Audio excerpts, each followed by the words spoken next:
رب اجعلني مقيم الصلاة ومن ذريتي ربنا وتقبل دعائي ربنا اغفر لي ولوالدي وللمؤمنين يوم يقوم الحساب हमारे दुआ है ऐ खुदा हो इस्लाम का बुलबुला सदा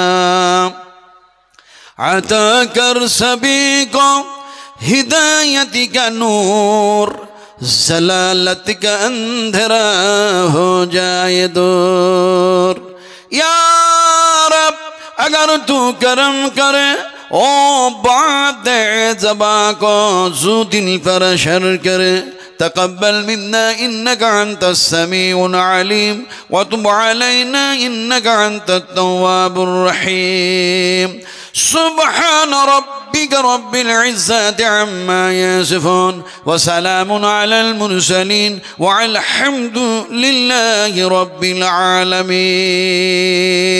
मशाइख़ इज़ाम, उलमाए इकराम, हजरत, सम्मानित আজকার জালসার সভাপতি মহাশয়, সামনে বসে থাকা শিক্ষিত জ্ঞানীগণী বুদ্ধিজীবী ইসলাম দরদি ভাতৃবৃন্দবর, পর্দার আড়ালের মা ও বোনেরা, সকলকেই জানাচ্ছি আমার আন্তরিক শুভেচ্ছা, ভালোবাসা, অভিনন্দন দিয়ে সর্বপ্রথমে সেই আল্লাহ সুবহানাহু তাআলার দরবারে তার শুকরগুজার বান্দা হিসাবে আমরা আল্লাহর নৈকট্য লাভের উদ্দেশ্যে তার প্রশংসা করতে যাচ্ছি।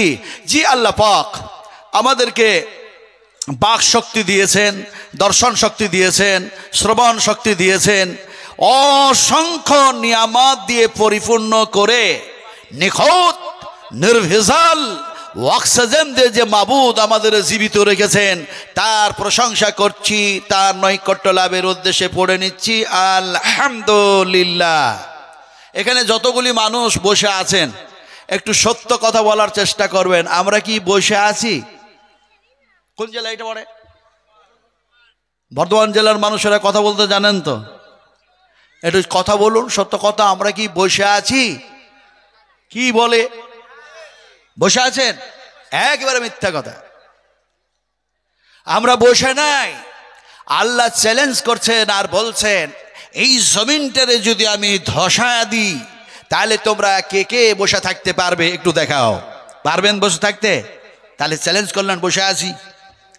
আল্লাহ সুবহানাহু তাআলা আমাদেরকে এ জায়গায় বসে থাকার তৌফিক দান করেছেন, তাই আমরা বসে আছি। এটাই হলো সঠিক কথা। যার জমিনে বসে আছি সেই জমিনের মালিকের নাম একটু কি জোরে আপনারা বলতে পারেন? বর্ধমান জেলার মানুষ একটু জোরে বলতে পারেন এই জমিনের মালিকের নাম? আল্লাহ বললেন, বুঝে বললেন না না বুঝে? একটু ভালো করে বলুন, এই জমিনের মালিকের নাম আল্লাহ। কি আল্লাহ? কি আল্লাহ? যদি বুঝতাম এরকম, আমাদের সেন্স, আমাদের ধ্যান, আমাদের ধারণা, আমাদের চিন্তা, আমাদের খেয়াল, আমাদের বিবেক, আমাদের বিবেচনা, আমাদের আশা, আমাদের আকাঙ্ক্ষা, আমাদের জল্পনা, আমার মনের কল্পনা সব কিছু যদি এরকম হয়ে যেত, আল্লাহ শব্দ যেন দেখা যায় সেটা হলো আল্লাহ পাকের কালাম, আল্লাহ পাকের যেন সেটা হলো কথা, আর যেটাই আল্লাহর কথা সেটাই হলো যেন কোরআনুল কারীম। যে কোরআনের হাফিজ হলো আর যাদের মাথায় আমামা বাঁধা হলো, পাগড়ি বাঁধা হলো, ফলে যদি এরকম হতো কোরআন তিলাওয়াত করবে, কোরআনের শব্দ যেন প্রয়োগ করবে, পেশ করবে, যতবার বলবে ততবার নেকি হয়ে যাবে। ফলে আল্লাহ এরকম সেন্স থাকা দরকার, এমনি করে যতবার আল্লাহ বলবো ততবার যেন কোরআন তেলাওয়াত করা হয়ে যাবে।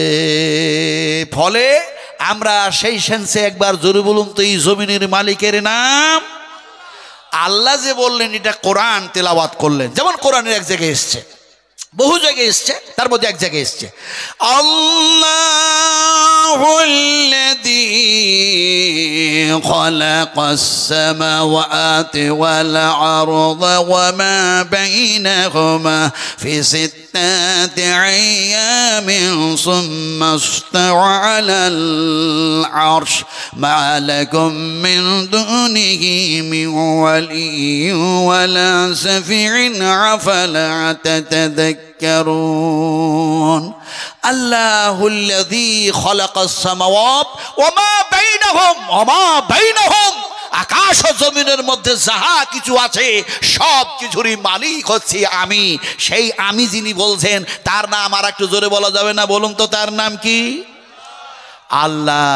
সেই আল্লাহর প্রশংসা করতে কি কাউরি আপত্তি আছে? আপত্তি আছে? তাহলে সবাই যার জমিনে আমরা বসে আছি তার নৈকট্য লাভের উদ্দেশ্যে একটু মহব্বতের সঙ্গে জোরে বলুন না আলহামদুলিল্লাহ। তারপরে পরে আমাদের নবী, বিশ্ব নবী রাহমাতুল আলামিন জনাবে মুহাম্মদ রাসূলুল্লাহ সাল্লাল্লাহু আলাইহি সাল্লামের প্রতি অসংখ্য অগণিত দরুদ ও সালাম অবতীর্ণ হয়ে যাক। সকলে বলি আল্লাহুম্মা আমিন। বন্ধুগণ, এতক্ষণ পর্যন্ত বিভিন্ন উলামা ইকরাম, বিভিন্ন মুকাররির, বিভিন্ন লেকচারার, বিভিন্ন প্রফেসর, বিভিন্ন বক্তাগণ আপনাদের বিবৃতি আলোচ্য বিষয় যা ছিল তা আপনাদের সামনে পরিবেশন করেছেন, আপনাদেরকে শুনিয়েছেন। আমি নাজমে আলম কিছু বলতে পারি না। আল্লাহ সুবহানাহু ওয়া তাআলা কোরআন ও হাদিস থেকে আমাকে যা কিছু বলাইয়া নেবেন, শুধু বলবো না, আপনারা শুনবেন না, বলার চাইতে শোনার চাইতে উত্তম আমল করার চেষ্টা করে বলুন ইনশাআল্লাহ। একটু জোরে বলুন ইনশাআল্লাহ। আচ্ছা, আজকে যে কোরআন এবং হাদিস আমরা শুনছি এটা নতুন না পুরাতন? মানে পুরাতন বলতে এর পূর্বে শুনেছি না শুনি নাই? শুনেছেন তো? আমার তো ইচ্ছা হচ্ছিল যে আমার সোনার টুকরা আমার ভাই, যেহেতু উনি 40 বছর ধরে বক্তব্য রাখছেন, পশ্চিম বাংলার মাটিদার পশ্চিম বাংলারই মানুষ, বেলডাঙ্গা আপনার কারি রসুল্লাহ সাহেব, আর আলহামদুলিল্লাহ সুম্মা আলহামদুলিল্লাহ ওনার সঙ্গে না হলো আমি কমপক্ষে 20 বছর ধরে বক্তব্য রাখছি। কথা বুঝেন কিনে? তা আমার ইচ্ছা হচ্ছিল যে বিশ্বনবী মুহাম্মদ রাসূলুল্লাহ সাল্লাল্লাহু আলাইহি সাল্লামের এই মাদ্রাসার জন্য কালেকশন হতে থাক, মানুষ দিতে থাক, শুভে সাদেকের ওয়াক্ত হয়ে যাক, তারপরও আমি যেন বসে বসে একটু অপেক্ষা করি। কিন্তু দেখা গেল এমন একটি পর্যায়ে এসেছে যে সময় কাউরের জন্য অপেক্ষা করে না। আর সে সময়ের কথা আল্লাহ পাক কোরআনের মধ্যেও বলেছেন।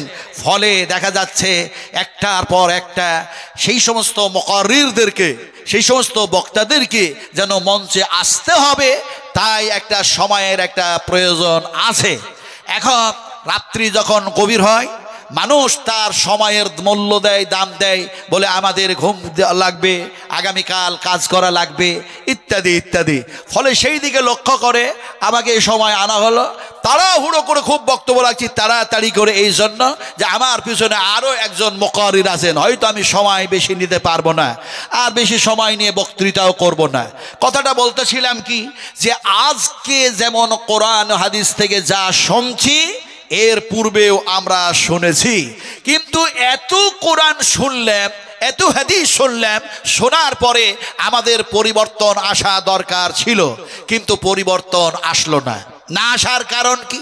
না আসার কারণ হাজারো লাখো অগণিত হতে পারে, কিন্তু এ কারণ কেন এটাকে বুঝাবার জন্য আমি আপনাদেরকে একটা এক্সাম্পল দেব। আপনারা কেন বলবেন যে এক্সাম্পল দেবেন? এই জন্যই দেব, এই যুগটা হচ্ছে যান্ত্রিক সভ্যতার যুগ, এই যুগটা হচ্ছে সায়েন্সের যুগ, এই যুগটা হচ্ছে বৈজ্ঞানিকের যুগ, এই যুগটা হচ্ছে কম্পিউটারের যুগ, এই যুগটা হচ্ছে মোবাইলের যুগ, এই যুগটা হচ্ছে ঐতিহাসিকের যুগ। মানুষ শুধু শুধু কোরআন বুঝবে না, যার কারণে একটি যেন মিসাল আপনাদের সামনে পেশ করছি। এত কোরআন হাদিস শোনার পরেও আমাদের পরিবর্তন আসলো না কেন? আজ সারা বিশ্ব জুড়ে, সারা পৃথিবী জুড়ে আজ যাদের উপরে অত্যাচার হচ্ছে আর যারা অত্যাচার করছে, আল্লাহ সুবহানাহু ওয়া তাআলা যেন বলেছেন ইন্নাল্লাহা লা ইউগাইয়িরু মা বিকওমিন হাত্তা ইউগাইয়িরু মা বিআনফুসিহিম। আমি সেই দিকে নাই বা কিছু আলোচনা করলাম। এখন আমাদের পরিবর্তন কেন আসছে না সে এক্সাম্পলটা দিচ্ছি, শোনো, তারপরে ওয়াজ করব। এখন দেখা যায় একটি যেন ফ্যাট মানুষ, একটা মোটা মানুষ, হ্যাভি ফ্যাট মানুষ, তার উঠতে বসতে চলতে ফিরতে সদা সর্বদাই সব কাজে কষ্টকর হয়। এখন সেই মানুষটা তার শরীরের পরিবর্তন আনার জন্য এক ভালো ফিজিশিয়ান একটা ডাক্তারের কাছে গেছে। ডাক্তার কি গিয়ে বলল, স্যার স্যার আমি ফ্যাট হয়ে গেছি, মোটা হয়ে গেছি, আমার শরীরের কিভাবে পরিবর্তন আসবে তা দয়া করে আপনি ট্রিটমেন্টটাও করুন আর আমাকে ঔষধটাও দেন এবং পরামর্শ সাজেশনটাও দেন। ডাক্তার বলল, তুমি যে এত মোটা হয়েছো তো খাবার কি খাও? আপনারা সবাই খাবার খেয়েছেন না খান নাই? খেয়েছেন? একটু কথা বলুন না ভাই, খেয়েছেন না খান নাই? কোন হাত দিয়ে খেয়েছেন? ডান হাত দিয়ে? একবারে সত্য কথা। দেখুন, সত্য যারা বলে এই সত্যটাকে জমিনে প্রতিষ্ঠা করার জন্য আল্লাহ পাক অগণিত রাসূল নবী পাঠিয়েছেন, সুবহানাল্লাহ। আর মিথ্যা কথা যারা বলে এই মিথ্যার ফল হচ্ছে, তার রেজাল্ট হচ্ছে অত্যন্ত ভয়ঙ্কর। ফলে আল্লাহ পাক কোরআনের মধ্যে যেমন এক জায়গায় বলছেন, ইয়াকু কাযিবান ফাআলাইহি কাযিবু ওয়া ইয়াকু সাদিকান ইউসিবকুম বা'দুল্লাযী ইয়াঈদুকুম ইন্নাল্লাহা লা ইয়াহদি মান হুয়া মুশরিফুন কাযযাব।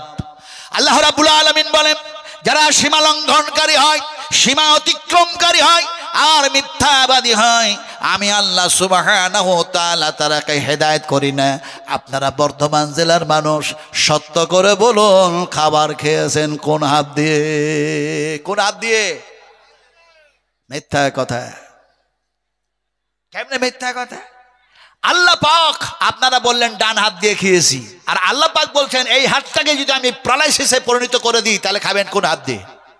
বাম হাত দিয়ে। এটা চ্যালেঞ্জ আপনাদের, বাম হাত দিয়ে খাবো। এখন বাম হাতটারও যেন প্যারালাইজ হয়ে গেল। কে খাওয়াবে? স্ত্রী খাওয়াবে, মেয়ে খাওয়াবে, বৌমা খাওয়াবে, ছেলে খাওয়াবে, নাতনি খাওয়াবে, নাতি খাওয়াবে, home minister, prime minister, MLA, MP এরা খাওয়াবে, দেশের মানুষ খাওয়াবে। আল্লাহ পাক বলেন সমস্ত পৃথিবীর মানুষগুলিকে, নর নারীগুলিকে পঙ্গ করে দিলাম, প্যারালাইসিসে পরিণত করে দিলাম। এবার কোন হাত দিয়ে খাবে বলুন? এই জন্যই বললাম মিথ্যা কথা। আল্লাহ পাক বলছেন তোমরা হাত দিয়ে খাও নাই, আমি আল্লাহ খাইয়ে দিয়েছি। আল্লাহ পাক কোরআনের মধ্যে এক জায়গায় বলছেন, হুয়া ইউতইমুনি ওয়া ইয়াসকিনু ওয়া ইযা মারিযতু ফাহুয়া ইয়াসফিন। আমি আল্লাহ সুবহানাহু ওয়া তাআলা তোমাদের পানি পান করায় দিই, খাবার খাইয়ে দিই, আমি আল্লাহ অসুখ দিই আর আমি আল্লাহ অসুখ ভালো করে দিই। এবার বলতে হবে আমরা ডান হাত দিয়ে খাইয়েছি না আল্লাহ খাইয়েছে? কে খাইয়েছে? তাও আস্তে করে কথা বলে। আপনারা ভালোভাবে জোরে কথা না বলে আমি উল্টা কথা বলে দেবো। কথা বুঝেন কিনা? আমি বিহারি মানুষ আর আপনারা হচ্ছেন সোনার বাংলার মানুষ, পশ্চিমবঙ্গের নাগরিক। অনেক সময় বলে সোনার বাংলা করছেই করবো, সোনার বাংলা করছেই করবো, সোনার বাংলা করছেই করবো। অনেক জায়গাতে বড় বড় পোস্টারে লেখা থাকে, কিন্তু আমি তো আপনাদের পশ্চিমবঙ্গ ছাড়া মানুষ, অন্য স্টেট, অন্য একটি রাজ্য। আর আমার রাজ্যের মুখ্যমন্ত্রীতে একেবারে আদিবাসী। আপনাদের চিনতে আর বুঝতে ভুল নাই। কথা বুঝেন কি নেই? আপনার আদিবাসী মানুষ, মাঝি মানুষ, তবু ইঞ্জিনিয়ার, আলহামদুলিল্লাহ। এখন দেখা যায় সেই যে রাজ্যের মুখ্যমন্ত্রী হয় আদিবাসী, যে রাজ্যের মুখ্যমন্ত্রী হয় একজন জাতে মাঝি, সেই রাজ্যের নাগরিক সোনার বাংলার মানুষের সামনে এসে বাংলায় বক্তৃতা করবে, এটা বাংলার মানুষেরা আশা করতে পারে না। কিন্তু আল্লাহ যদি ইচ্ছা করেন কাউকে আমি হিব্রু ভাষায় কথা বলে নিব, তাহলে সে লোকটা হিব্রু ভাষায় আলোচনা করতে পারে। আল্লাহ যদি ইচ্ছা করেন কাউকে আমি ইংলিশে কথা বলে নিব, তাহলে সে লোকটা ইংরেজিতে কথা বলতে পারে। আল্লাহ যদি ইচ্ছা করেন কাউকে আমি আরবিক ভাষায় কথা বলে নিব, তাহলে সে আরবি ভাষাতে কথা বলতে পারে। কিন্তু আমরা ফার্সিতে বলি, হিন্দিতে বলি, উর্দুতে বলি, যে কোনো ভাষায় কথা বলি না কেন, এটা আমাদের কোনো পাণ্ডিত্য নয়।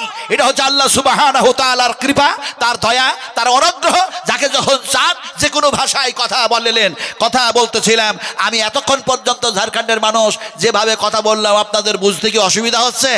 জি অসুবিধা হচ্ছে কি? হয় না তো?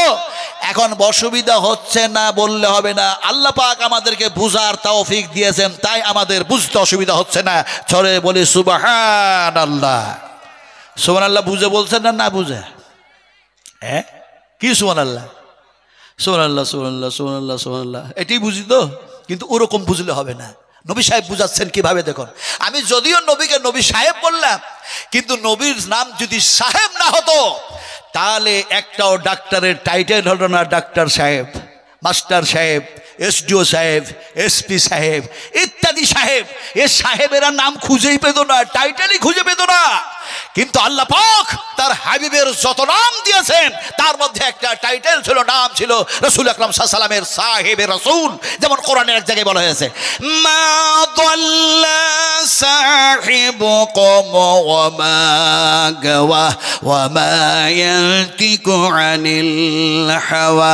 আল্লাহ পাক যেন বলেন তোমাদের কাছে এমন একজন রাসূল প্রেরণ করলাম, তিনি হচ্ছেন সাহেবে রাসূল। তিনি যা ডিসিশন দেন আমি আল্লাহ সে ডিসিশন কবুল করে নি।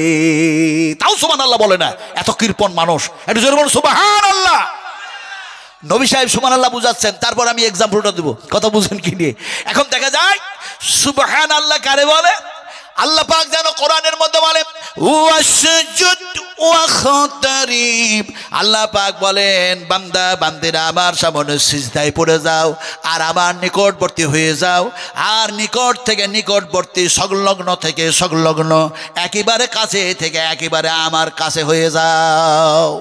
বিশ্ব নবী বললেন তোমরা যখন আল্লাহর সামনে, এক আল্লাহর সামনে সিজদায় পড়ে দাও, সেই সময় আল্লাহ সুবহানাহু ওয়া তাআলা আর বান্দা, আল্লাহর বান্দা আর আল্লাহর মধ্যে কোনো পর্দাই থাকে না, ডাইরেক্ট যেন আল্লাহর সাথে একটা সম্পর্ক হয়ে যায়। এখন সিজদায় পড়েছি, বলছিটা কি? সুবহানা রাব্বিয়াল আলা, সুবহানা রাব্বিয়াল আলা, সুবহানাকা আল্লাহুম্মা রাব্বানা ওয়া বিহামদিকা আল্লাহুম্মা গফিরলি। সিজদায় পড়ে গিয়ে বলছি আল্লাহ তুমি সমস্ত সবকিছু থেকে পবিত্র, তুমি পাক, তুমি সমস্ত ত্রুটি থেকে, আয়ব থেকে তুমি হলে পাক, আর আমি তোমার গোলাম, তুমি আমার মনে তোমার সামনে সিজদায় পড়ে গেছি মাবুদ। আমার ভুলের শেষ নাই, আমার গুনার শেষ নাই, আমার পাপের শেষ নাই, ফলে সিজদায় পড়ে গিয়েছি, তুমি আমাকে গুনাহ থেকে পাক করে দাও। এই সেন্সে যখন সুবহানাল্লাহ বললাম, তাসবিহ হয়ে গেল, জিকির হয়ে গেল। কিন্তু দেখা যায় সুবহানাল্লাহ যতবার বললেন কোরআন তেলাওয়াত করা হয়ে যায়। কেমনে কোরআন তেলাওয়াত হয়ে যায়? যেমন কোরআনুল কারীমের মধ্যে এই জায়গায় এসেছে সুবহানাল্লাযী আসরা বিআবদিহি লাইলাম মিনাল মাসজিদিল হারাম। কোরআন থেকে ওয়াজ করছি, আপনারা বিরক্ত হচ্ছেন? বিরক্ত হচ্ছেন? আল্লাহর কসম খেয়ে বলি, যেদিন আমরা কোরআনের উল্টা চলবো, যেদিন বিশ্বনবী মুহাম্মদ রাসূলুল্লাহ সাল্লাল্লাহু আলাইহি সাল্লামের থিওরি অনুযায়ী জীবন বাস্তবায়ন করব না, তার উল্টা চলবো, তার বিপরীত এত মারাত্মক ক্ষতিগ্রস্ত হতে হবে, এত ভয়ঙ্কর হবে যে আপনি কল্পনা করতে পারবেন না। রাসূল আকরাম সাল্লাল্লাহু আলাইহি সাল্লাম একদিন বসে বসে বলছেন, আয়েশা, আয়েশা, ও আয়েশা, জানো জানো এই মানুষগুলি কিয়ামতের মাঠে ক্ষতিগ্রস্ত হবে। মা আয়েশা বললেন, ইয়া রাসূলুল্লাহ, এরা ক্ষতিগ্রস্ত হবে কেন? নবীজি বললেন, যে মানুষগুলি কোরআনের উল্টা চলবে, আমি নবীর উল্টা চলবে, আল্লাহ পাকের সংবিধানের উল্টা জীবন বাস্তবায়ন করবে, এই মানুষগুলি কিয়ামতের মাঠে বড়ই ক্ষতিগ্রস্ত হবে। মা আয়েশা বললেন, সেটা কেমন? আল্লাহর হাবিব বললেন, মানুষগুলি যেন উল্টা চলার কারণে তারাকে উল্টায়া দেওয়া হবে। উল্টা। আমি একটা ভাষা বললাম, আপনারা বর্ধমান জেলার মানুষ, আপনাদের ভাষা অনেক সুন্দর ভাষা, একটু বিহারি মানুষের ভাষা বুঝুন, ঝাড়খণ্ডের মানুষের ভাষা বুঝুন। উল্টা বলেছি আমি সেদিন তেতিগ্রামে যেন এই কথাগুলো বলছিলাম, কিছু কথা, তবে সব কথা না। এখন আপনাদের বুঝাতে চাই উল্টা। ওই হলো একটা রাস্তা, ওই রাস্তাটা দিয়ে একটা 22 চাকা একটা গাড়ি অথবা একটা 28 চাকার একটা লরি দেখা যায় যেন যাচ্ছে, ওটাকে ধরে উল্টায়া দেন, চাকাগুলিকে ওপর দিকে করে দেন, ইঞ্জিনটাকে ওপর দিকে করে দেন, বডিটাকে নিচু দিকে করে দেন, আর নিচু দিকে করে দেওয়ার পরে গোটা পৃথিবীর সমস্ত ড্রাইভারগুলিকে একত্রিত করুন, আর একত্রিত করে ড্রাইভারগুলিকে বলুন, তোমাদের যা যোগ্যতা আছে, তোমাদের যা অভিজ্ঞতা আছে, তোমাদের যা স্পেন্স আছে সব লাগাইয়া দাও, আর এই উল্টা গাড়িটাকে একটু সিধা করে চালাইয়া দাও। তারা কি চালাতে পারবে? কথা বলুন, পারবে? আল্লাহ রাব্বুল আলামিনের নবী সে সময় বলেন, আয়েশা রে, কিয়ামতের মাঠে আল্লাহ পাক এমনি করে উল্টা দেবেন, তার মানে মানুষগুলি উল্টা চলেছে, কোরআনের উল্টা চলেছে, তাই তারাকে মুখের ওপরে ভর দিয়ে আল্লাহ পাক দাঁড় করায়া দেবেন। শুধু দাঁড় করায়া দেবেন না, মানুষগুলিকে মুখের ওপরে ভর দিয়ে হাঁটায়া দিবে, চালাইয়া দিবেন। মা আয়েশা বললেন, ইয়া রাসূলুল্লাহ, যে মানুষগুলি সোজা হয়ে চলল, সারা জীবন সিধা হয়ে চলল, পায়ের উপরে ভর দিয়ে চলল, এই মানুষগুলি কিয়ামতের মাঠে কেমনে মুখের উপরে ভর দিয়ে হাঁটবে? মা আয়েশা যেমনি কথা বলেছেন, সঙ্গে সঙ্গে বিশ্বনবী মুহাম্মদ রাসূলুল্লাহ সাল্লাল্লাহু আলাইহি ওয়াসাল্লামের মুখ দিয়ে বাইর হয়ে গেল। আল্লাহ পাক বাইর করে দিলেন, আফামান ইয়ামসি মুকিম্বান আলা ওয়াজহিহি أحدا أمن يمشي مقبا على وجهه أحدا أمن يمشي سبيا على صراط مستقيم। মানুষগুলিকে মুখের উপরে ভর দিয়ে তারাকে হাঁটাইয়া চালাইয়া জাহান্নামের মধ্যে নিক্ষেপ করে দেওয়া হবে। মানুষগুলি, জাহান্নামীগুলি বলবে, এমনি করে দেখা যায় আমরা কোরআনের উল্টা চলেছিলাম, নবীর উল্টা চলেছিলাম বলে আজকে পরিণাম, আজকে আমার নাতিজা, আমাদের ফলাফল এই হয়েছে। তারা ক্রন্দন করবে আর বলবে, কি বলবে? ক্বালু রাব্বানা আমাতনা সানাতাইন ওয়া আহইয়াতানা সানাতাইন ফাতারাফনা বিযুনুবিনা ফাহাল ইলা খুরুজিম মিন সাবিল। সাবিলকে মানে হলো রাস্তা, জুনুবকে মানে হচ্ছে পাপ। তারা বলবে, আমরা যে ভুলের কারণে, যে পাপের কারণে এই জাহান্নামের মধ্যে এসছি, আল্লাহ এখান থেকে বাঁচার কি কোনো উপায় আছে? আল্লাহ পাক বলবেন, হ্যাঁ, দেখি জাহান্নামুল্লাতী কুনতুম তুআদুন, তোমাদের সাথে যা ওয়াদা ছিল ওয়াদা মোতাবেক ওই জায়গায় তোমাদের রেখেছি। এখন কথা বলতেছিলাম, আমরা এগুলি কথা অনেক শুনেছি, কিন্তু পরিবর্তন কেন নেই? এখন ওই ফ্যাট মানুষটা ডাক্তারকে যখন বলল আমার শরীরের পরিবর্তন কিভাবে হবে, ঔষধও দেন, পরামর্শও দেন। ডাক্তার বললে, কি খাও যে এত মোটা হয়েছো?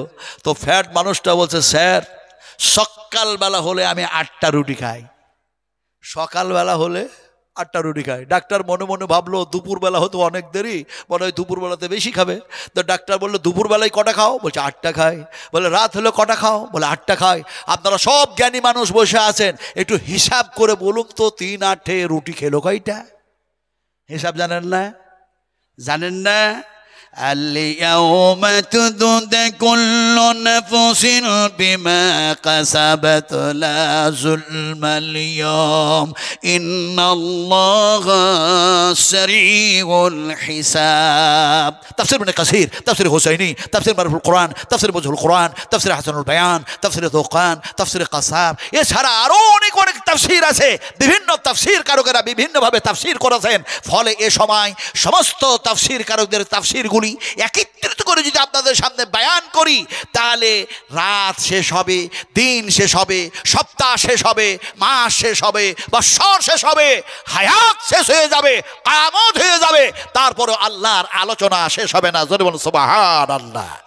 আমি আপনাদের যেটা বুঝাইতেছিলাম সেটা হলো এইটা, আপনারা হিসাব করে একটু যদি বলতেন, হিসাব তো হবে, হিসাব তো হবে, একটু হিসাব করে একটু জোরে বলুন না, কটা রুটি খেলো? 24টা। ডাক্তার বলল, বাবা, তোমার শরীরের যদি পরিবর্তন আনতে চাও তাহলে খাবারের অঙ্কটা কমায়া দাও। স্যার, খাবো কতটা আর কমাবো কতটা? ডাক্তার বললেন, 24টার মধ্যে 12টা রুটি খাও আর 12টা বাদ দাও। এখন শুধু 12টা রুটি খাই, তারপরও পরিবর্তন নাই। দ্বিতীয়বার ডাক্তারের কাছে অনয় বিনয় করে বলছে, স্যার, কোনো পরিবর্তন নাই, একটু সঠিক পরামর্শ দেন আর একটু আমাকে এমনি করে ঔষধও ভালো দেন। ডাক্তার বললে, খাচ্ছ কয়টা? বলে 12টা খাচ্ছি। ডাক্তার বলে, ও থেকে আরও 6টা কমায়া দাও। এখন 6টা কমায়া দিয়ে শুধু 6টা রুটি খাই, তারপরও পরিবর্তন নাই।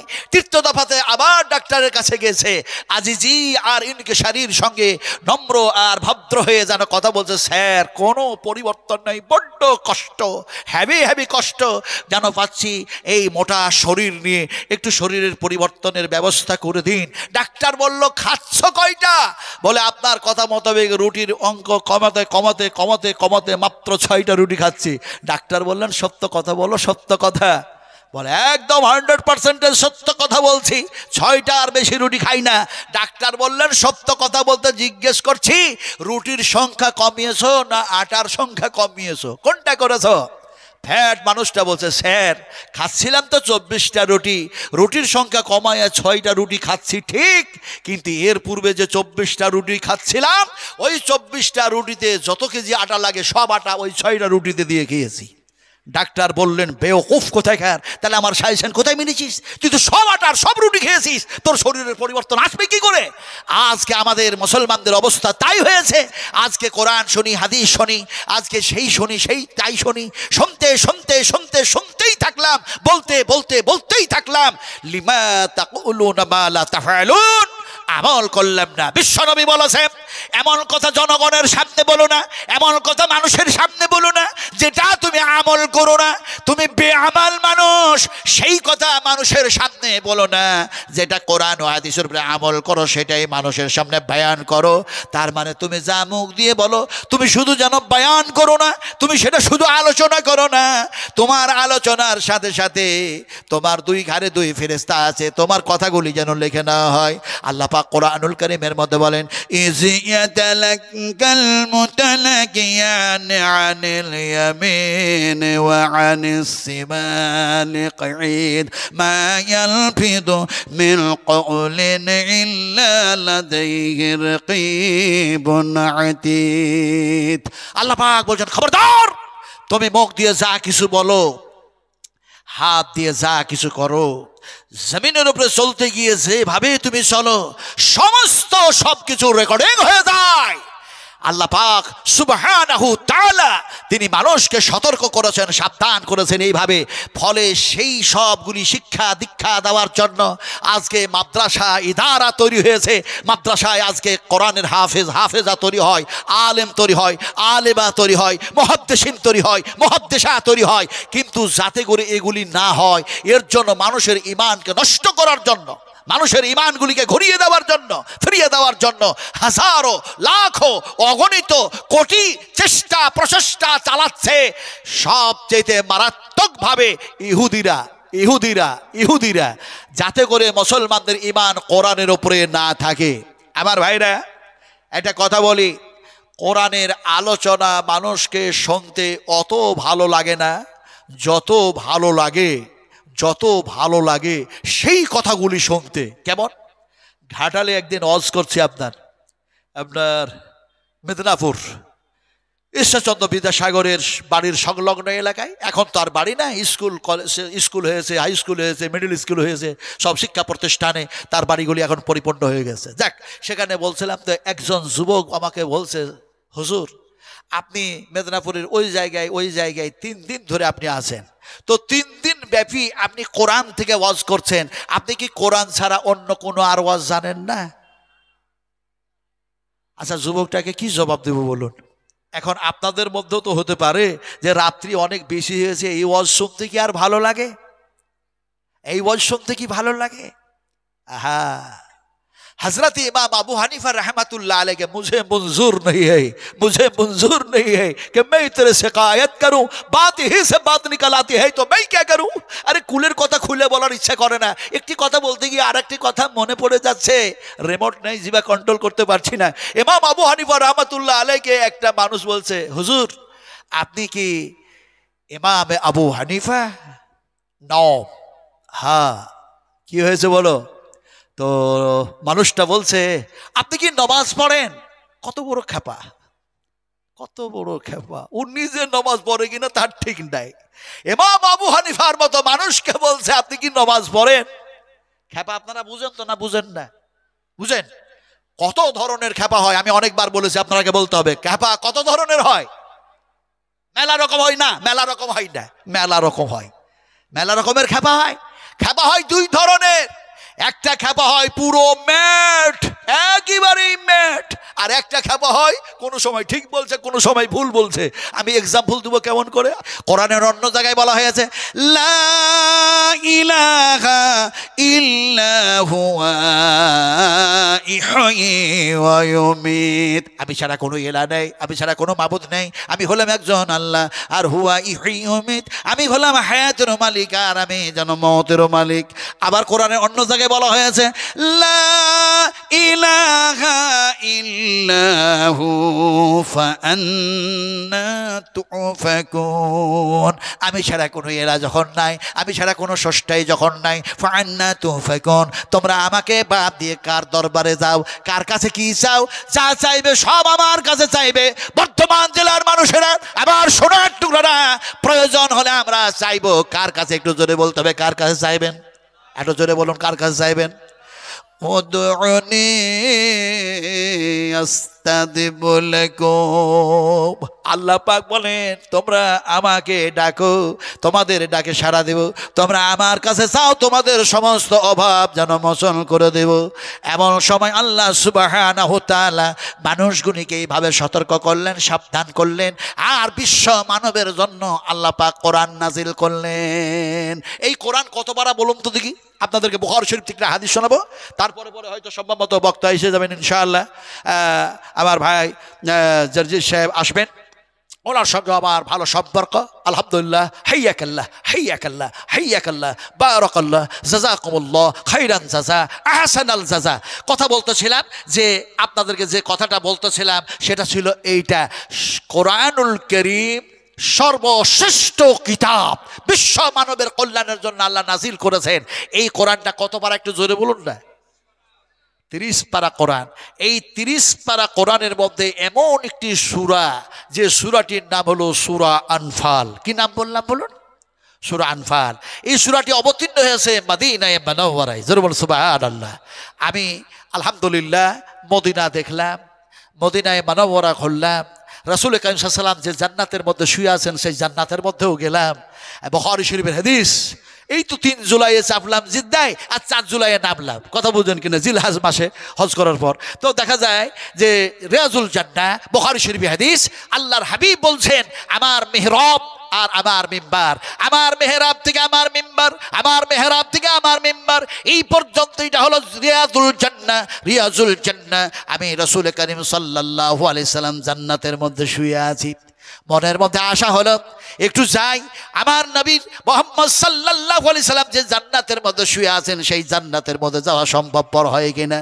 রিয়াজুল জান্নাতের মধ্যে প্রবেশ করলাম, 2 রাকাত নামাজ পড়লাম, আল্লাহর দরবারে 2খানা হাত তুলে দিলাম আকাশের দিকে, দিয়ে দোয়া শুরু করে দিলাম, আল্লাহুম্মা গফির লানা ওয়া লিল মুমিনিনা ওয়াল মুমিনাত ওয়াল মুসলিমিনা ওয়াল মুসলিমাত, আল্লাহুম্মা আলিম বাইনা কুলুবিহিম ওয়াসলিহ যাতু বাইনিহিম ওয়ানসুরহুম আলা দুব্বিকা ওয়া আলা দুব্বিহিম, আল্লাহুম্মা ইন্নাল কাফারাতাল্লাযীনা ইয়াসুদ্দুনা আন সাবিলিক ওয়া ইউকাদ্দিবুনা রাসূলাক ওয়া ইউকাতিলুনা আউলিয়াক। আবার যেন দোয়া শুরু করলাম, আল্লাহুম্মা গফির লানা ওয়া লিল মুমিনিনা ওয়াল মুমিনাত ওয়াল মুসলিমিনা ওয়াল মুসলিমাতিল আহইয়া ওয়াল আমওয়াত। এগুলিকে বুঝার জন্য, এগুলিকে জানার জন্য, এর তর্জমা করার জন্য, এর মানে মতলব বুঝার জন্য গ্রামার যেন কিতাব পড়াশোনা করতে হয়। এখন আপনাকে পড়তে হবে হেদায়েতুন নূহের পাঞ্জাগান, ইলমু শেগা মেজান মুনসাহেব সারামেতা আমিল ইত্যাদি, এগুলি যেন নূহের কিতাব যেন পড়াশোনা করা লাগবে। সবাই তো আমরা আরবি ভাষার যেন বুঝি না, আরবি ভাষার যেন দেখা যায় অর্থও বুঝি না। আমার ভাইয়েরা অনেক আলেম ওলামা, অনেক হাফেজকারী এখানে বসে আছেন, ভালো করে বুঝুন। ওনারা না হয় বুঝে, কিন্তু সাধারণ মানুষ তো বুঝে না। দোয়া করলাম, আল্লাহুম্মা গফির লানা ওয়া লিল মুমিনিনা ওয়াল মুমিনাত ওয়াল মুসলিমিনা ওয়াল মুসলিমাতিল আহইয়া মিনহুম ওয়াল আমওয়াত। আয় আল্লাহ, পৃথিবীতে যত মুমিন মুমিনা, যত মুসলিম মুসলিমা জীবিত আছে, আল্লাহ তুমি তাদের ক্ষমা করে দাও, মাফ করে দাও।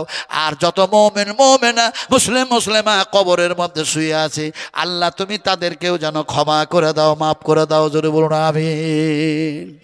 সেই হাত সেই পা সেই জায়গায় যাওয়া সেই মানুষ আজকে আপনাদের সামনে আমি মুসাফির মানুষ কথা বলতেছিলাম। কোরআন না সূরাটা নাজিল হলো আপনার এমনি করে মদিনায়ে মুনাওয়ারায়। রাসূল আকরাম সাল্লাল্লাহু আলাইহি ওয়াসাল্লাম বলছেন, যখন পৃথিবীর মানুষগুলি দাবি করবে আমি মুসলিম আমি মুসলিম আমি মুসলিম আমি মুসলিম আমি মুসলিম আমি মুসলিম, অথচ কোরআন মাফিক জীবন চালাবে না, আমি নবীর থিওরি অনুযায়ী জীবন চালাবে না, তখন ওই ইসলাম তাদের কাছে আর থাকবে না। ইসলাম যেন গুটায়া গুটায়া গুটায়া, যেমন তালাই গুটানো হয়, যেমন সব গুটানো হয়, যেমন চাটাই গুটানো হয়, এইভাবে গুটিয়ে আমি মুহাম্মদ রাসূলুল্লাহ সাল্লাল্লাহু আলাইহি ওয়াসাল্লামের এই মদিনায় এসে জমা হয়ে যাবে।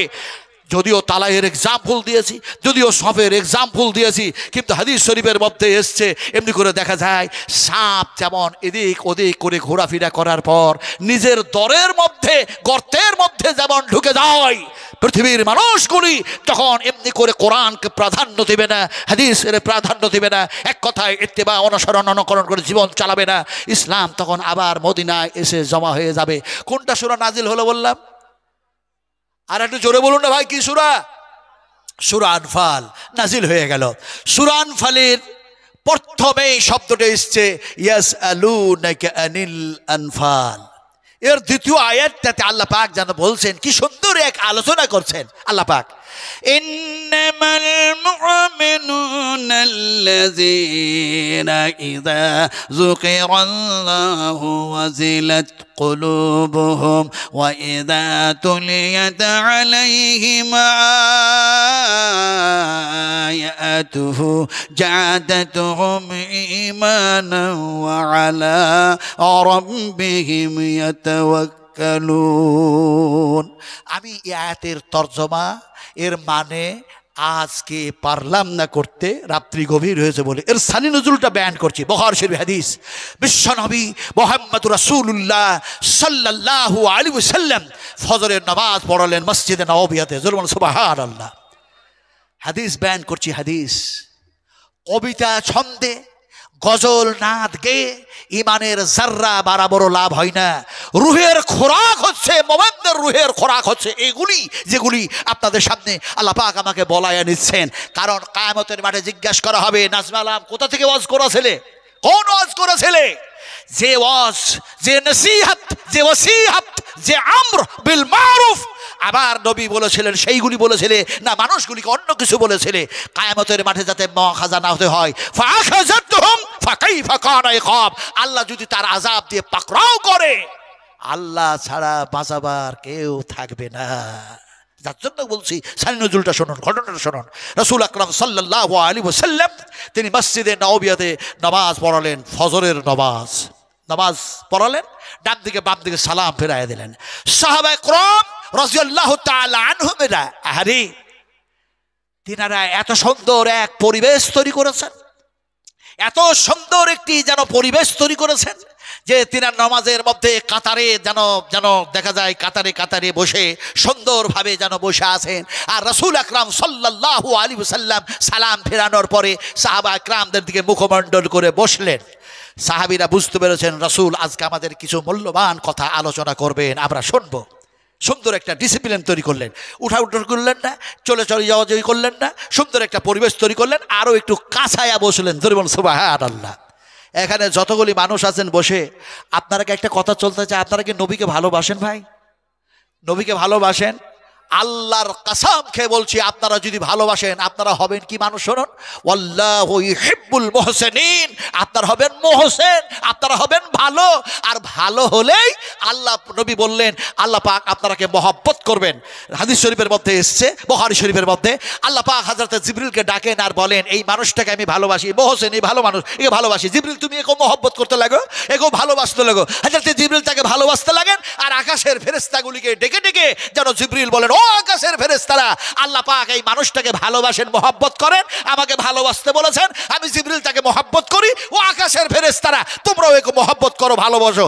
ফলে আমরা যদি নবীকে ভালোবাসি আল্লাহ আমাদেরকে ভালোবাসবে। একটু জোরে কথা বলুন, নবীকে আমরা ভালোবাসি।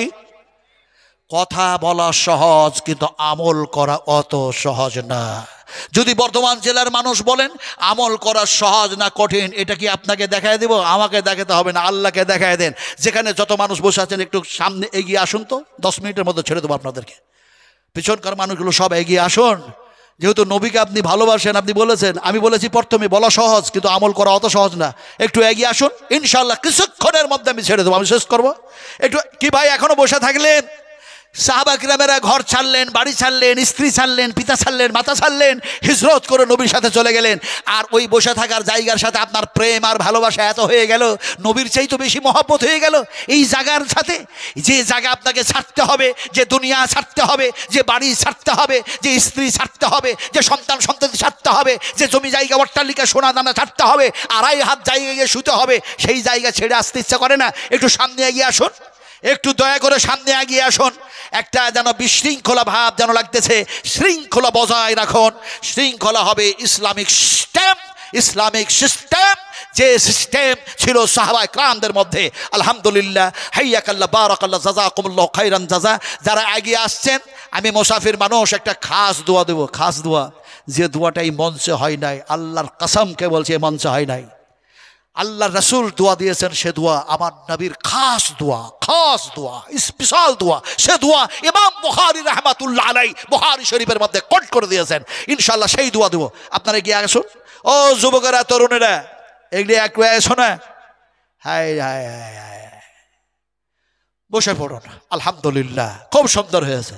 আমার পরে জার্জি সাহেব আসবেন, তবু যেন জানবেন যে মানুষগুলি সুন্দরভাবে বসে আছে। কথা বুঝুন কিনা? আপনারা বসলেন, দোয়াটা আমি পড়ে দেব। এবার হাদিসটা শুনুন, ঘটনাটা শুনুন। আল্লাহর হাবিব সাহাবায়ে কেরামদের দিকে মুখমণ্ডল করে বলল, ও আমার সাহাবীরা, এখন ফজরের নামাজ আমি পড়লাম তোমাদেরকে সঙ্গে করে নিয়ে, কিন্তু জানো আমি যখন ঘুমিয়েছিলাম তখন স্বপ্ন দেখেছিলাম। রাসূলদের স্বপ্ন, নবীদের স্বপ্ন সত্য না মিথ্যা? একটু জোরে জবাব দেবেন। আর একটু জোরে বলুন, কি সত্য না মিথ্যা? সত্য স্বপ্ন।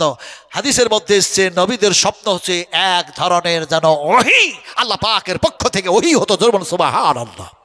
তো মুহাম্মদ রাসূলুল্লাহ সাল্লাল্লাহু আলাইহি ওয়াসাল্লাম তিনি বলেন, আমি ঘুমন্ত অবস্থায় স্বপ্ন দেখছিলাম, আল্লাহ পাক আমাকে দেখাচ্ছিলেন। ও আমার সাহাবীরা, শোনো শোনো।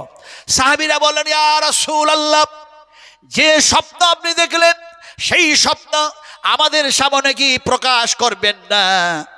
নবীজি বললেন, প্রকাশ করব বলেই তো যেন তোমাদের দিকে মুখমণ্ডল করে বসেছি, আর তোমরা যেন আমার কাছে যেন সংলগ্ন হয়ে গেছো, সুন্দর ডিসিপ্লিন যেন বজায় রেখেছো।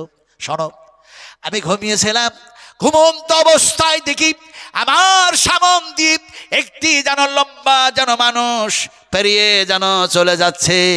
মানুষটার দেখলাম এমনি করে দেখা যায় হুলকুম থেকে যেন পেটের নাভি পর্যন্ত দেখা যায়, এমনি করে দেখা যায় একটা সাদা কাপড় যেন ঝুলতে আছে। বিশ্বনবী মুহাম্মদ রাসূলুল্লাহ সাল্লাল্লাহু আলাইহি ওয়াসাল্লাম বললেন, মানুষটি পেরিয়ে চলে যায়, তখনও দেখা যায় এমনি করে সুবহ সাদেকের ওয়াক্ত হয় নাই, তখনও বেলাল আজান দেয় নাই। আরে হযরতে বিলালের আজান কণ্ঠস্বর আজও যেন মসজিদে নববিয়াতে ভাসতেছে। মনে হয় না ভারতে যাব, এখান থেকে নবীর কাছ থেকে চলে যাব, যখন আজান হচ্ছে সেখানে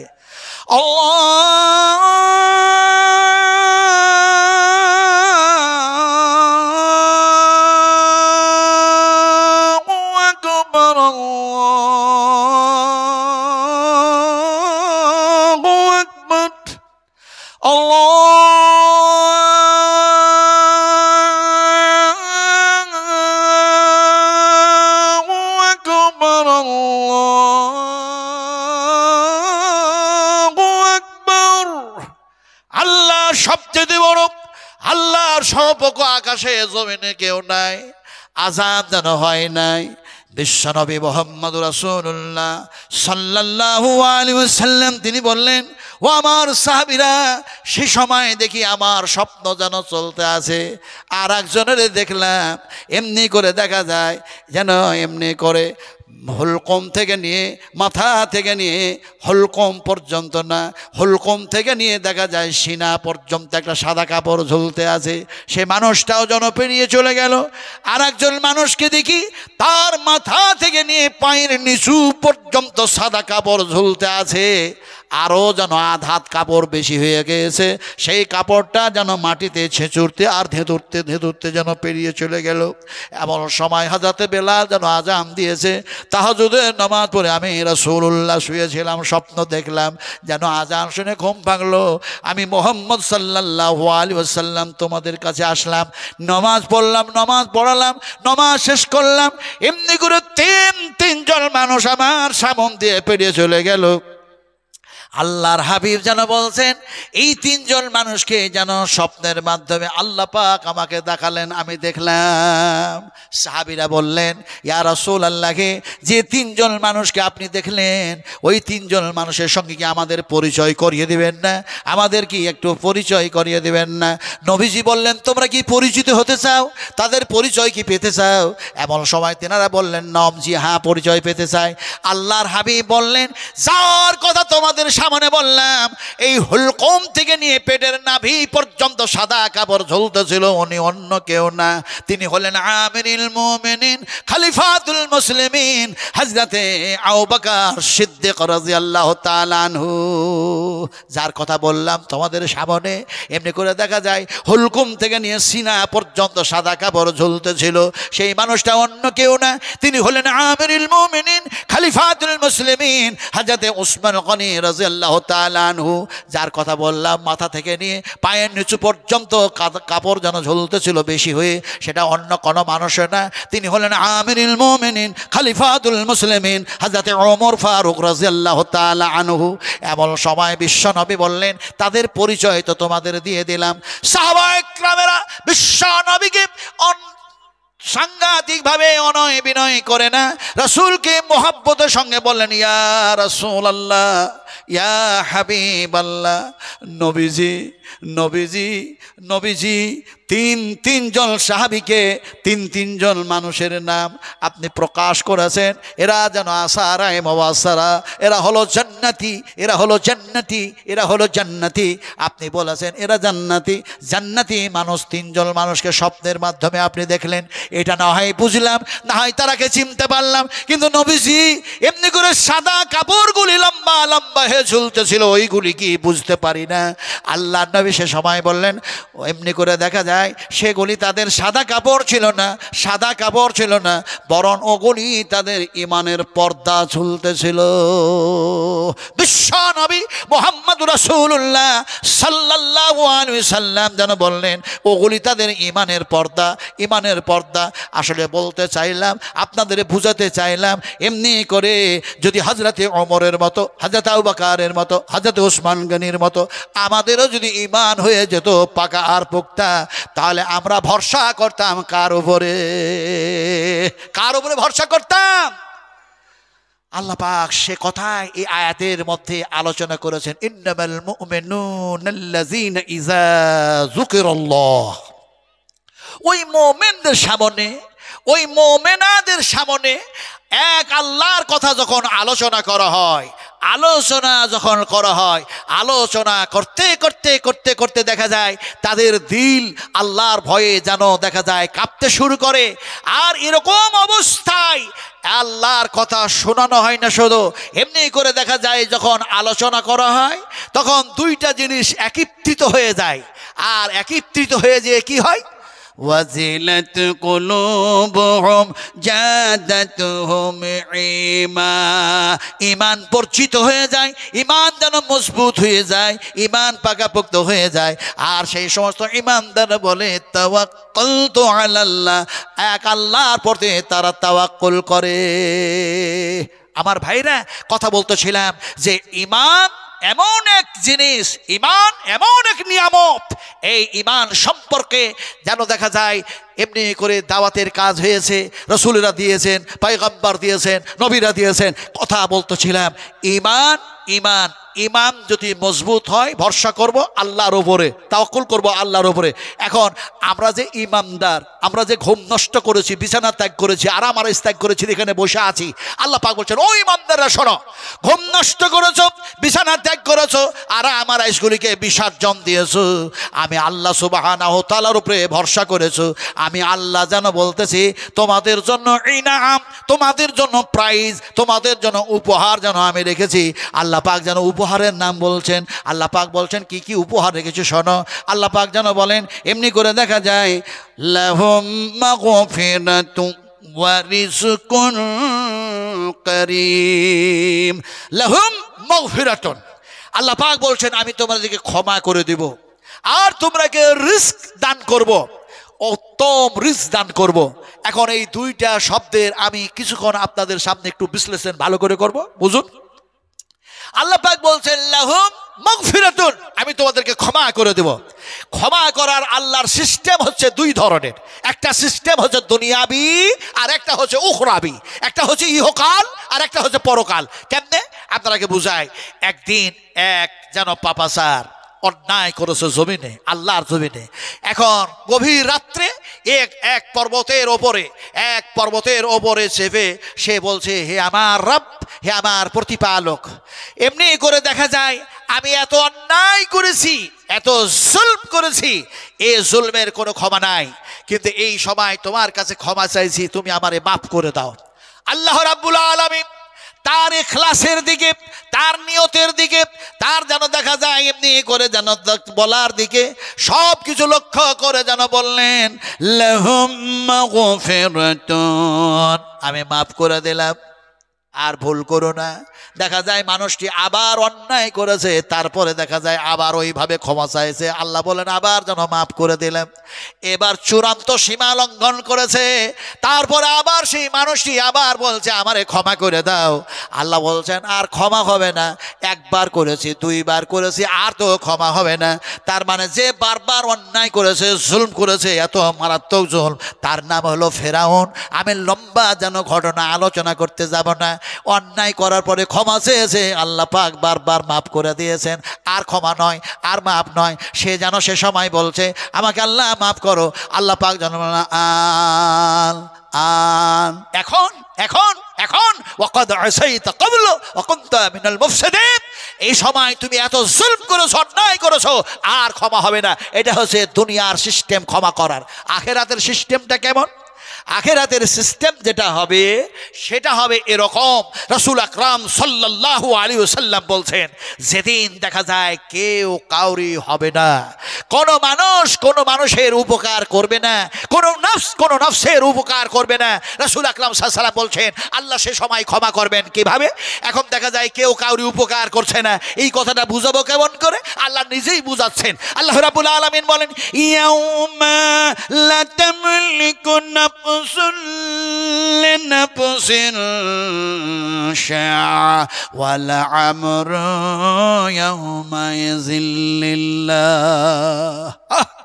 সেদিন কোনো মানুষের কাজে আসবে না, কোনো মানুষের কিছু উপকার করতে পারবে না, এক আল্লাহর হুকুম ছাড়া আর কাউরি হুকুম চলবে না। জোরে বলুন সুবহানাল্লাহ।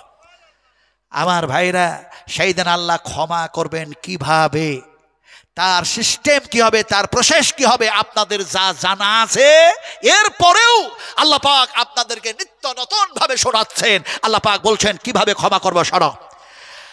এখন মাদ্রাসার জালসা কোনটা যে বলবো, ভাই এখানে যতগুলো মানুষ বসে আছেন, ক্ষমার আমরা যদি যোগ্য হই আল্লাহই ক্ষমা করবে। ক্ষমা করবে কে একটু জোরে বলুন তো? আর সাজা দেবে কে? আর একটু জোরে বলুন, কে সাজা দেবে? মুহাম্মদ রাসূলুল্লাহ সাল্লাল্লাহু আলাইহি ওয়াসাল্লাম যে জায়গায় শুয়ে আছেন, ওখানে হাজিরা গেলেই তিনাদের চোখের পানি থামবে না। রাসূল আকরাম সাল্লাল্লাহু আলাইহি ওয়াসাল্লামকে যে জায়গায় গোসল দেওয়া হয়েছে, সেই জায়গাটা চারকোনা জায়গা সবুজ ঘাসে যেন সুন্দর করে সাজানো আছে, ব্রিগেডে ঘেরা আছে, পুলিশ দাঁড়ায় আছে, কেউ সেখানে যেতে পারবে না। থাকতেই পারা গেল না। আসসালামু আলাইকা ইয়া রাসূলুল্লাহ, আসসালামু আলাইকা ইয়া হাবিবাল্লাহ। দুরূদটা পাঠ করলাম, পাশে দুইজন শুয়ে আছেন এমন মহান জান্নাতি মানুষ, তারাকেও সালাম দিতে হয়। সালাম দিলাম, আসসালামু আলাইকুম ওয়া রাহমাতুল্লাহি ওয়া বারাকাতুহু ইয়া আবু বকর সিদ্দিক রাদিয়াল্লাহু তাআলা আনহু, আসসালামু আলাইকুম ওয়া রাহমাতুল্লাহি ওয়া বারাকাতুহু ইয়া ওমর রাদিয়াল্লাহু তাআলা আনহু। কথা বলতেছিলাম, যে ক্ষমা করার মালিক আল্লাহ, সাজা দেওয়ার মালিক হচ্ছেন আল্লাহ। ফায়াগফিরু লিমান ইয়াশা ওয়া ইউআযযিবু মান ইয়াশা আল্লাহু আলা কুল্লি শাইইন কাদির। ফলে যে আল্লাহ পাক আমাদেরকে ক্ষমা করবেন। বিশ্বনবী মুহাম্মদ সাল্লাল্লাহু আলাইহি ওয়াসাল্লাম বলছেন, আমার উম্মতেরা শোনো শোনো শোনো, কিয়ামতের মাঠে হাশরের ময়দানে আমি আল্লাহর সামনে মাকামে মাহমুদের মধ্যে সিজদায় পড়ে আমি তোমাদের জন্য সুপারিশ করব। জোরে বল সুবহানাল্লাহ।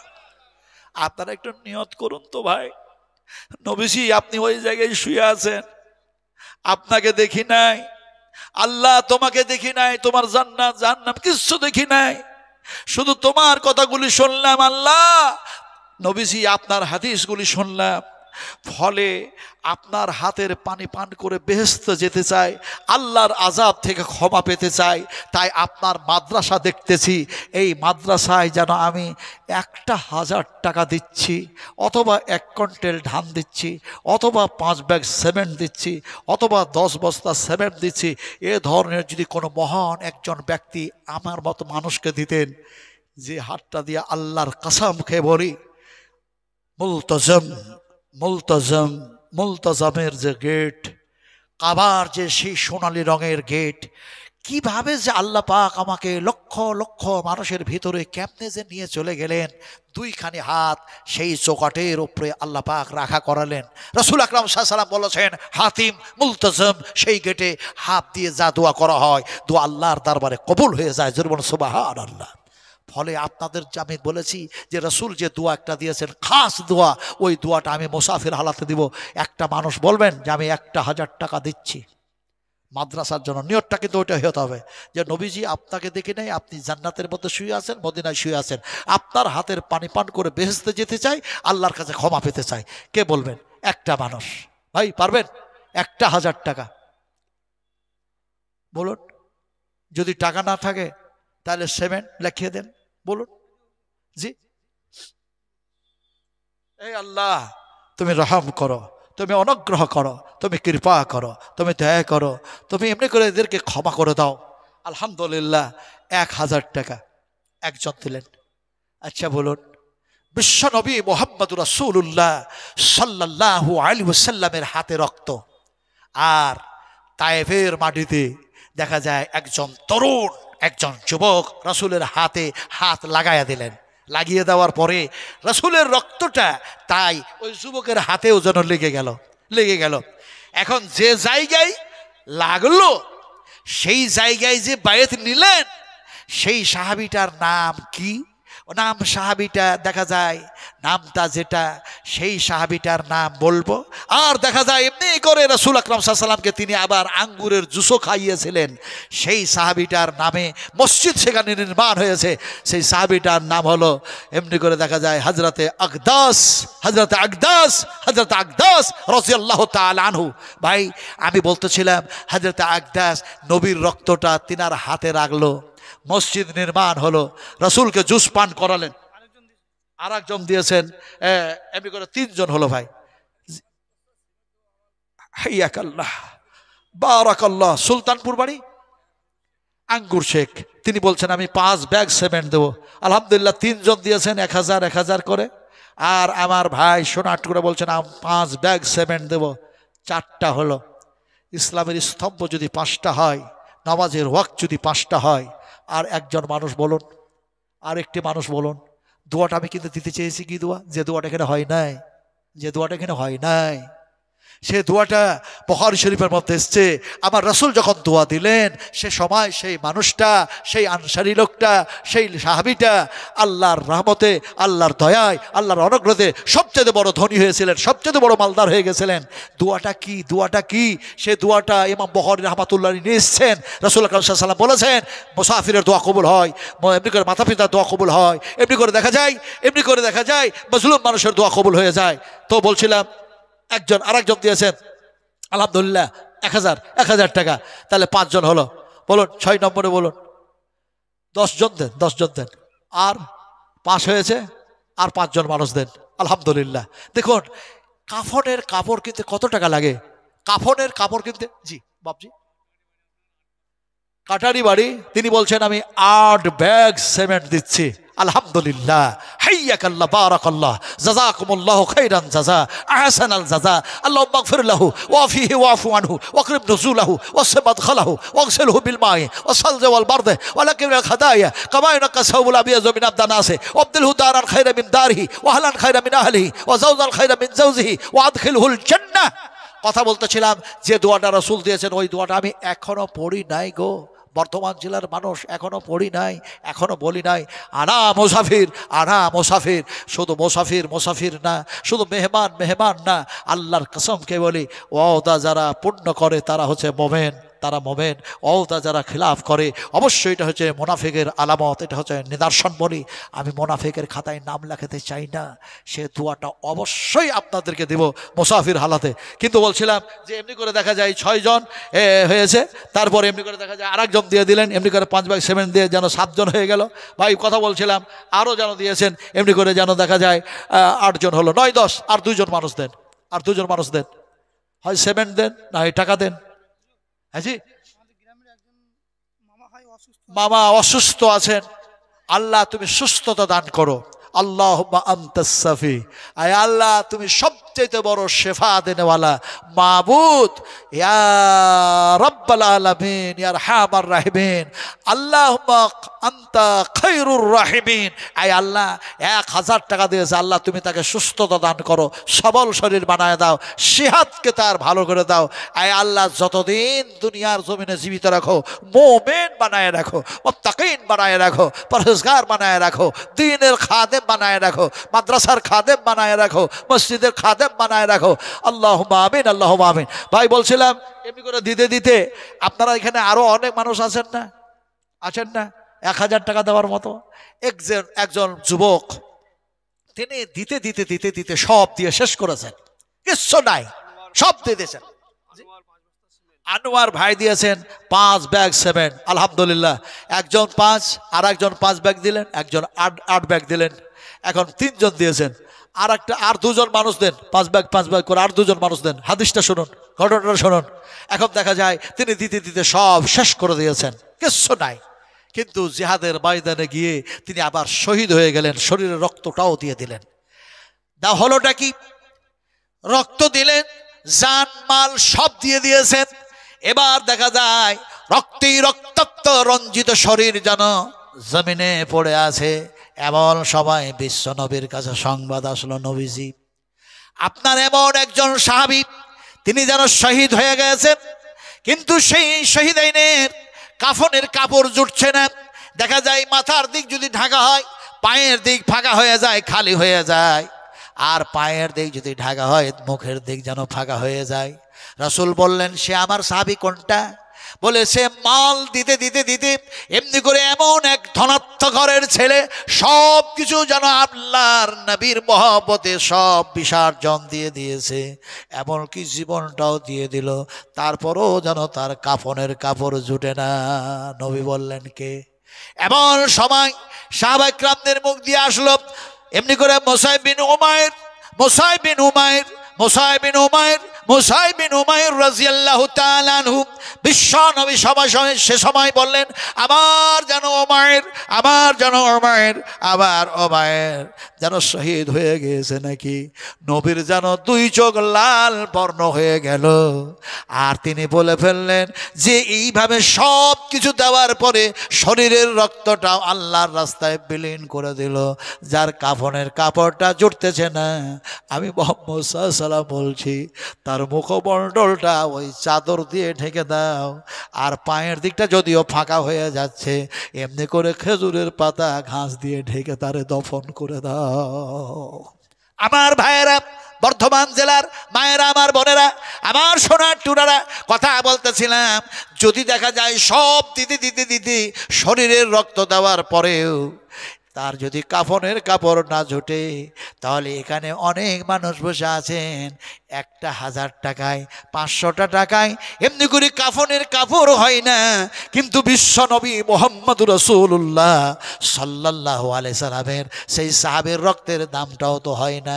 খালি যদি নিয়ত করতেন, আয় আল্লাহ তুমি আমাকে দেওয়ার তৌফিক দান করো, তোমার নবীর মাদ্রাসায় 1,000 টাকা দিচ্ছি অথবা 5 ব্যাগ সিমেন্ট দিয়ে দিচ্ছি, আল্লাহর কসম খেয়ে বলি সেই দিন আল্লাহ পাক আপনাদেরকে ক্ষমা করবেন কিভাবে?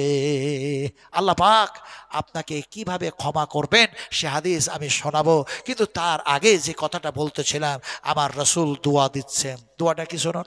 একজন বয়োজ্যেষ্ঠ মহিলা, একটা বৃদ্ধা মহিলা, সে যেন আসছে, এসে যেন বলছে, আসসালামু আলাইকা ইয়া রাসূলুল্লাহ, আসসালামু আলাইকা ইয়া হাবিবাল্লাহ।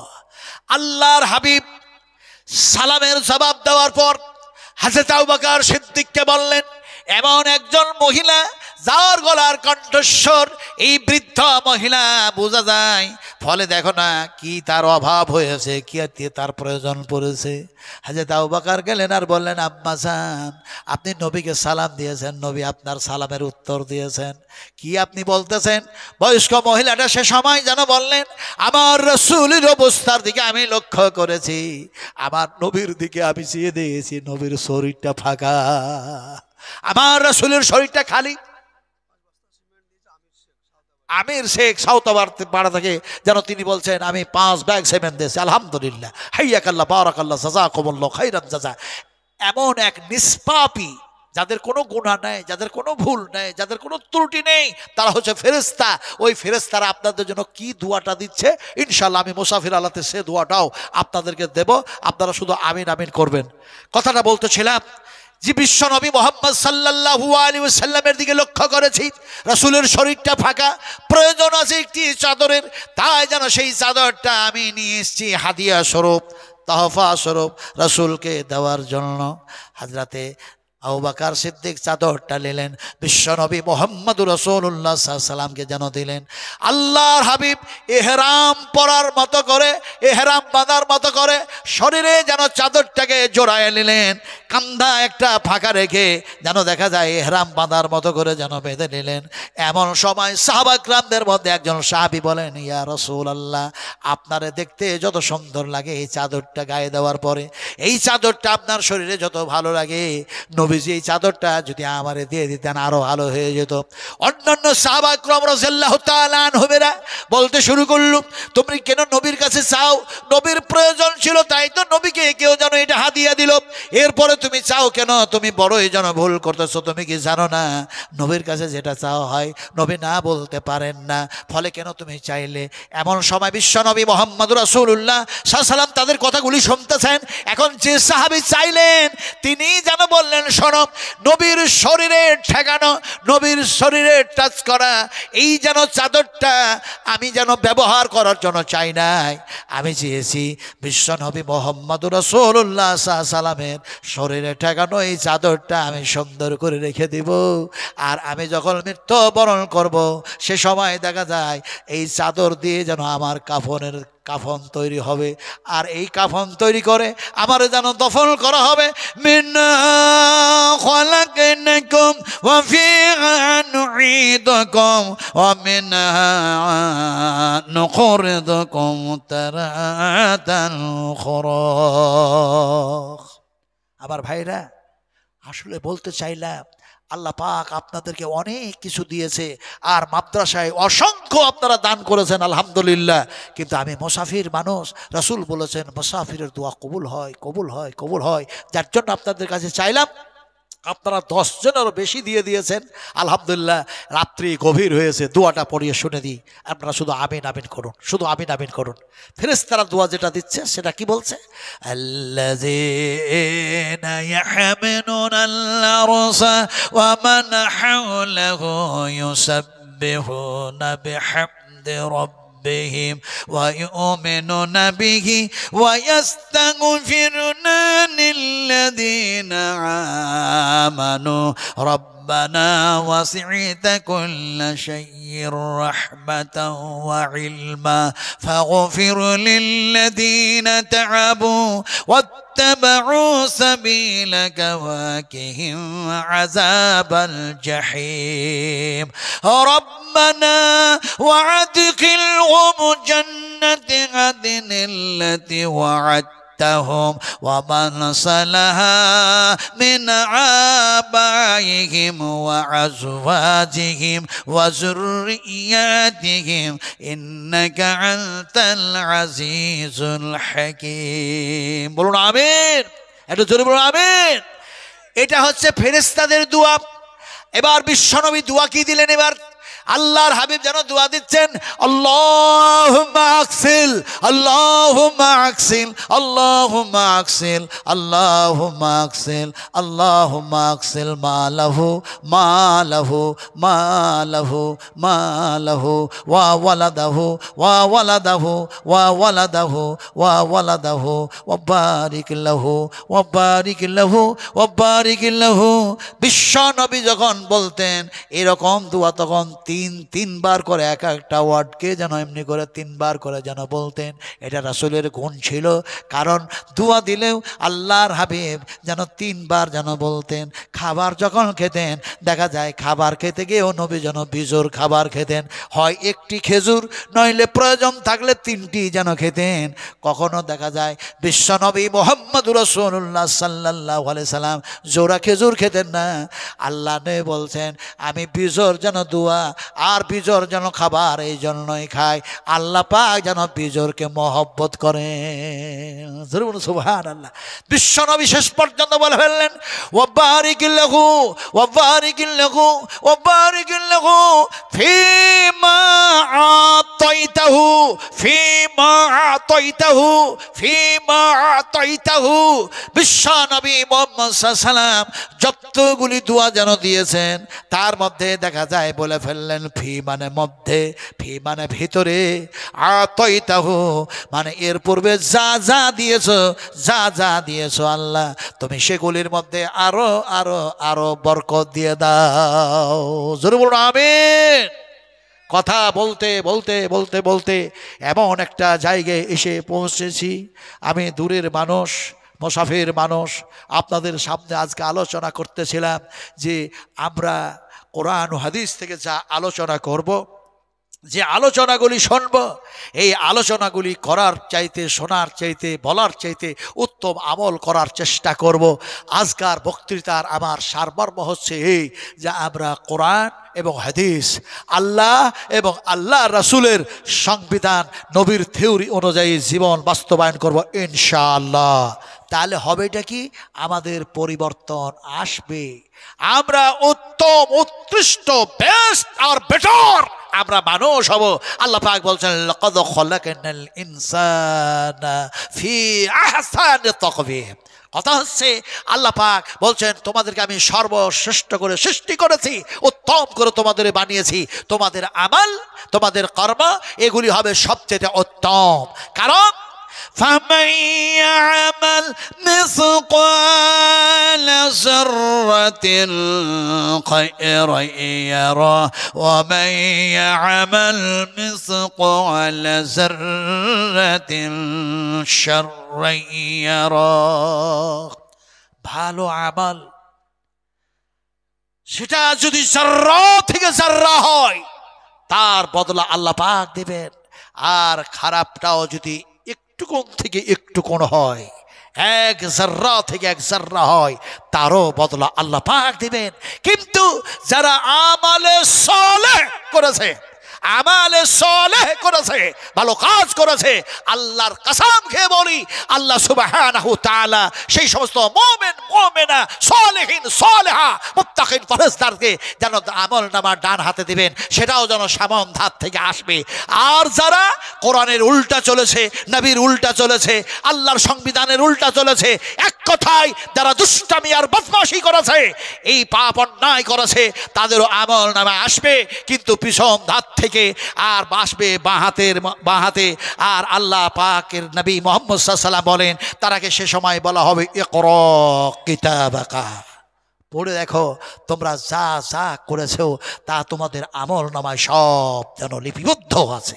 আমার ভাইরা কথা বলতে এসে গেছেন, কথা বলতে বলতে এমন একটা হয়েছে রাত্রি 11টা অতিক্রম করে গেছে।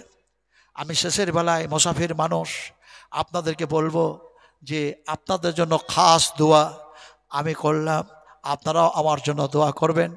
আল্লাহর কাছে দোয়া করি, মাবুদ আমরা বড়ই খাকসার গুনাহগার, তুমি আমাদেরকে মুআখাযা করো না, তোমার দয়া দিয়ে, তোমার অনুগ্রহ দিয়ে, তোমার কৃপা দিয়ে, তোমার রহমতের দিয়ে আমাদেরকে গ্রাস করো, দুনিয়ায় আমাদের হেফাজত করো, আখিরাতেও হেফাজত করো। একটু জোরে বলুন আল্লাহুম্মা আমিন। একটু অন্তর থেকে সিনার ভিতর থেকে বলুন আল্লাহুম্মা আমিন। এই দোয়া দিয়ে, এই কথা বলেই, এই বক্তৃতা শেষ করেই সালাম জানাই, আসসালামু আলাইকুম ওয়া রাহমাতুল্লাহি ওয়া বারাকাতুহু।